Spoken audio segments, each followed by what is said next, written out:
앞에 있는 경제발전소. 시민과 함께 공부하는 경제시사 프로그램 경제발전소 박연미입니다.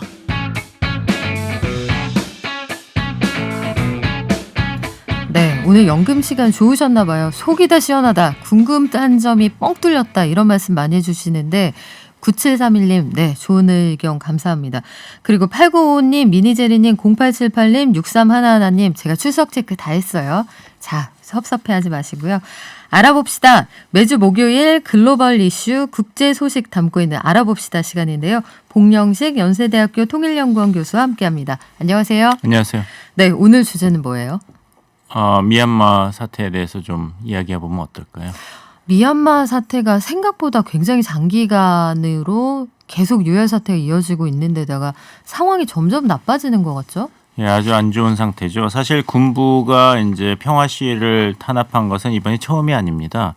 1988년 있었고 2007년 그때 많은 이제 불교 승려들이 희생을 됐는데요. 이번이 세 번째 군부의 무력 진압이죠.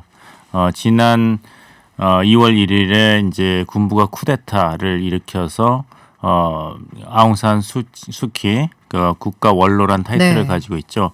아웅산 수키 여사는 대통령이 될 수가 없습니다. 미얀마 헌법상. 왜냐하면 자녀가 외국인이면 안 돼요. 아, 그래요? 예. 남편이 영국 사람이라서 안 됩니까? 자녀의 문제죠. 아, 네. 근데 이제 아웅산 수치 여사하고 미인트 대통령이 이제 긴급 체포가 됐는데 그 체포 명목이 참 그 자연재해 방지법 위반하고 워키토키를 불법으로 수입했다는 그런 명목이었는데 그래서 아웅산 수치 여사가 6년형 그다음에 미인트 대통령이 3년형 2월 16일 비밀 재판에서 그렇게 판결을 받았고 2월 22일부터는 수백만 명의 미얀마 시민들이 이 군부 쿠데타에 항의하는 평화적인 시위를 벌였죠.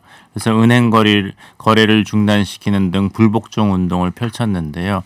군부가 이것을 무자비하게 무력 진압을 했습니다. 그래서 그게 피크가 있었던 게 3월 27일에 네. 그 무력 진압인데 그 자리에서 150여 명이 사살되었고 3천여 명이 구금되었거든요. 지금까지 희생자 숫자는 약 800여 명이 사망했고 난민이 5만 명 이상 만들어졌습니다. 그래서 결국에는 이 미얀마가 지금은 내전 상태에 가까워지고 있습니다.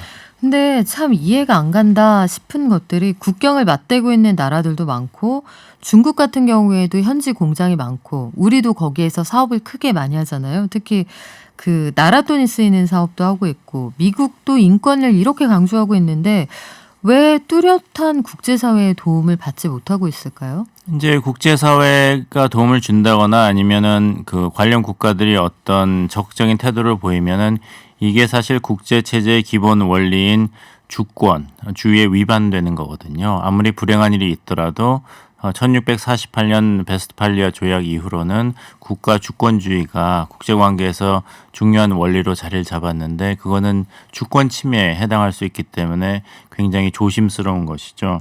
하지만 4월 24일 아세안 정상회의에서는 폭력 즉각 중단 등 5가지 합의가 이루어졌고요.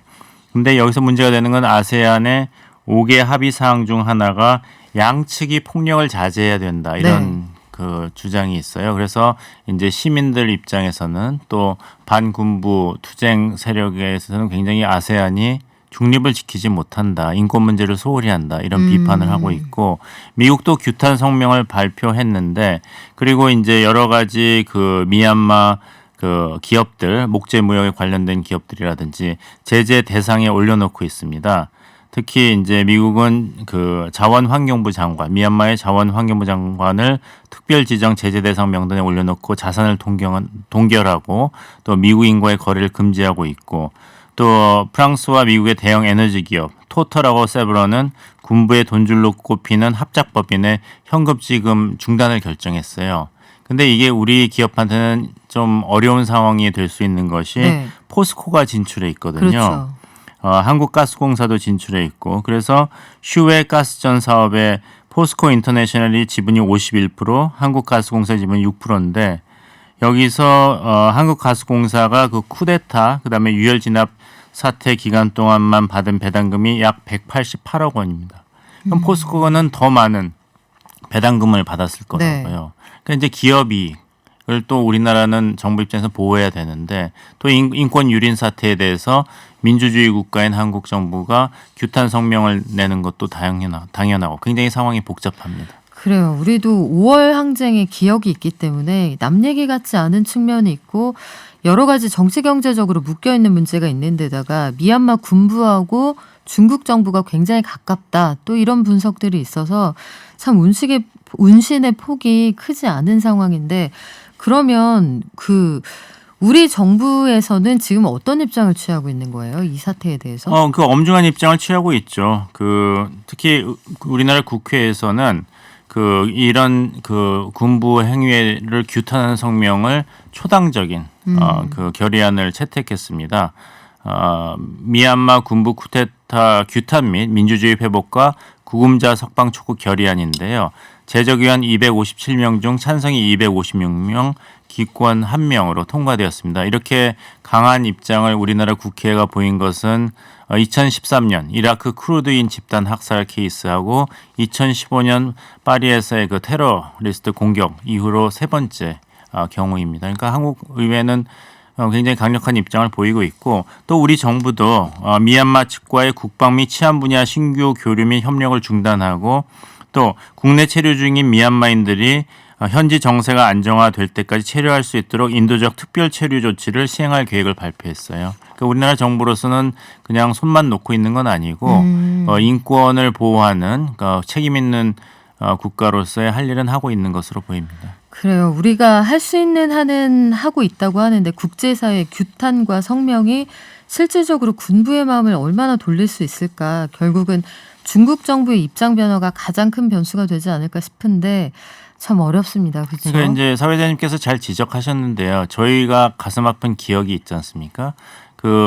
이 군부가 쿠데타를 일으킨 이유 중에 하나는 지난 11월 8일 선거에서 아웅산 수치 여사의 당이 압도적으로 승리했어요. 84%의 의석을 차지했거든요. 네. 근데 이제 아웅산 수치 국가 원로가 군부에 할당된 의석 수를 25%에서 5%로 줄이는 개헌을 시도하려고 그러니까 이제 군부가 쿠데타로 맞선 것이죠. 그렇군요. 유신 시대도 왜 대통령이 국회의원의 3분의 1을 자동적으로 임명한 게 있었지 않습니까? 그렇죠. 우리가 한때는 장충체육관에 모여서 대통령 뽑기도 했고 오랜만에 듣습니다. 장충체육관.